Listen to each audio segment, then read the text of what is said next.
දෙවියෝ මිනිසුන්ට පිහිට වෙද්දී ඉස්සෙල්ලාම සලකා බලන කාරණයක් තමයි මේ මිනිසුන්ට ශ්‍රද්ධාවක් තියෙනවද? සීලයක් තියෙනවද? ගුණවත්කමක් තියෙනවද? කරුණාවක් හිතේ තියෙනවද? මෛත්‍රියක් තියෙනවද? අවංකකමක් තියෙනවද? මෙන්න මේ ටික තියෙනවා නම් දෙවිවරු බොහෝ සේනේ පුද්ගලයා පිළිබඳව පැහැදෙනවා. මෛත්‍රිය වගේ වඩන කෙනෙක් වුණොත් අසීමිත ලෙස උපකාර කරනවා.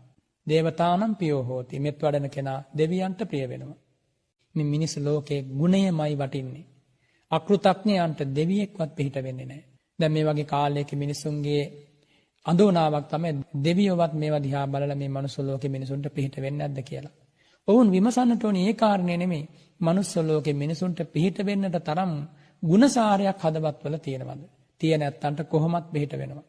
ඒකේ කිසිම සැකයක් නැහැ. ඒකාන්තයෙන් දෙවියන්ගේ පිහිට ශ්‍රද්ධාවන්තයාට ලැබෙනවා. සීලවන්තයාට ලැබෙනවා. ත්‍යාගවන්තයාට ලැබෙනවා.